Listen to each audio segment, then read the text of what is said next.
আল্লাহর কাছে খুশি না বেদার? আমরা খুশি। শুধু মানুষের কুলও নাই, আরও বেশি আমরা দিছেন। আল্লাহ সুবহানাহু ওয়া তাআলা আমরারে এক ইমানদার দিনদারের কুলো জন্ম দিছেন। ই আল্লাহ চাইলে তো নাতর কুলো জন্ম দিতে পারতা, এহুদির কুলো জন্ম দিতে পারতা, খ্রিস্টানের কুলো জন্ম দিতে পারতা। আমরারে আল্লাহ সুবহানাহু ওয়া তাআলা দয়া মায়া করিয়া মানুষের কুলো দিছেন। এরপরে কিয়ত দিছেন? ইমানদারের কুলো জন্ম দিছেন। যে আল্লাহ আমরা অত দয়া করছেন, অত মায়া করছেন, ও আল্লাহর একবার শুকরিয়া আদায় করি আমরা উচ্চ সুরে খাওয়া আলহামদুলিল্লাহ। আমার ভাই এখন আল্লাহ সুবহানাহু ওয়া তাআলা আমরা অশেষ নিয়ামত হল দান করছেন, অশেষ নিয়ামত হল আমরা দান করছেন, সীমাহীন, যার কোনো সীমা নাই। তো যে আল্লাহ সুবহানাহু ওয়া তাআলা যারা নিয়ামত হল দান করছেন, এই নিয়ামত হল ফাইয়া যারা নিয়ামত শুকরিয়া আদায় করবা, এরারে আল্লাহ এখন আমি বেশি দিব। যারা আল্লাহর নিয়ামত ফাইয়া শুকরিয়া আদায় করবা, এরারে আল্লাহ হিতা করবা, বেশি দিবা, আর নিয়ামত বেশি করিয়া দিবা। তো আল্লাহ সুবহানাহু ওয়া তাআলার অসংখ্য অগণিত নিয়ামত হল। এর নিয়ামতের মধ্যে আমরার শরীরের মধ্যে অনেক নিয়ামত হল আছে। ও আমরা ইনো যারা আছি সারাও তো মানুষ, হাসারানি খেও তো ইনো, আর অন্য কোনটানে আমরা সারা কিতা মানুষ।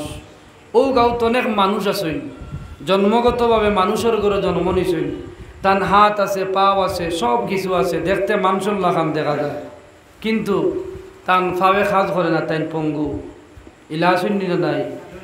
অনেক মানুষই মহল্লাত আছেন পুরা অক্ষত মানুষ, শরীরে সব শক্তি আছে, চৌক আছে, কিন্তু তাই চৌকে দেখেন না, ইলা মানুষ আসেন না নাই। অনেক মানুষ আছেন ইলা উষা বড় মোটা, কিন্তু তার জিব্বা নাই, ফল জিবরা নাই, তাই মাত্তা পারেন না, ইলাও মানুষ আসেন না নাই। এটা দেওয়া নিয়ামত যেগুলো, এটা খার দেওয়া, এটা আল্লাহর নিয়ামত। ও যে আমরা ইনো যারা আইছি আল্লাহ সুবহানাহু ওয়া তাআলা ও যেগুলা হয়েছে এগুলার মধ্যে কমিয়ে সজ্জন আসেনি, আমরা ইনো খেও নাই। সবরে আল্লাহ পরিপূর্ণভাবে কিতা দিছেন, নিয়ামত হল দান করছেন। মানুষের গুলো জন্ম দিছেন, মানুষের যতগুলো দরকার আছে অতগুলো আল্লাহ সুবহানাহু ওয়া তাআলা আমরা কিতা করছেন, দান করছেন। আল্লাহর উপরে আমরা রাজি না খুশি? আমরা আল্লাহর কাছে রাজি হইতাম, আল্লাহর উপরে আমরা কিত হইতাম, খুশি হইতাম।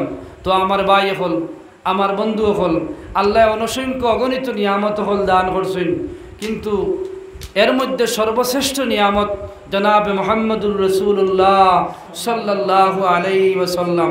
যত নিয়ামত হল আছে আল্লাহর, সব নিয়ামতের মধ্যে সর্বশ্রেষ্ঠ নিয়ামত মুহাম্মদুর রাসূলুল্লাহ সাল্লাল্লাহু আলাইহি ওয়াসাল্লাম। আপনার আর বালা জানা আছে আজকের যে মহফিল যেখান, এখান দামালি কোনো মহফিল নাই, এখান আর সাধারণ কোনো মহফিল নাই, এখানে আল্লাহর নবী মুহাম্মদুর রাসূলুল্লাহ সাল্লাল্লাহু আলাইহি ওয়াসাল্লামের মহফিল। কোরআন শরীফের মধ্যে বা ইসলামী জগতের মধ্যে অনেক নাম দিয়া কিতা করা হয়, মহফিল কোনো নাম দেওয়া হয়। ওয়াজ মহফিল, আজিবুস শান ওয়াজ মহফিল, তাফসিরুল কোরআন মহফিল, উরুস মহফিল, বিভিন্ন নাম দেওয়া হয়। দেওয়া হয়নি না হয় না, নাম দেওয়া হয়। কিন্তু আজকের যে মহফিল, এই মহফিলের নাম হইল কিতা, ঈদে মিলাদুন নবী মহফিল।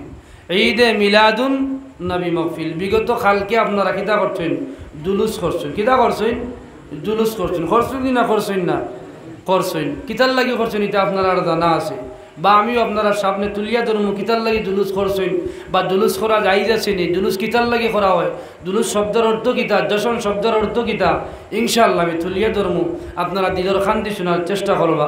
আল্লাহ সুবহানাহু ওয়া তাআলা তান পবিত্র কালামুল্লাহ শরীফ বয়ান কতরা, আউযু বিল্লাহি মিনাশ শাইতানির রাজিম, বিসমিল্লাহির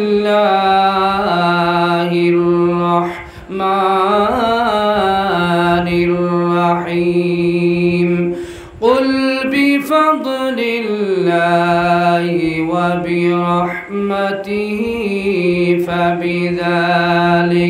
ফাবিযালিকা ফালইফরাহু হুয়া খায়রুম মিম্মা ইয়াজমাউন। সুবহানাল্লাহ।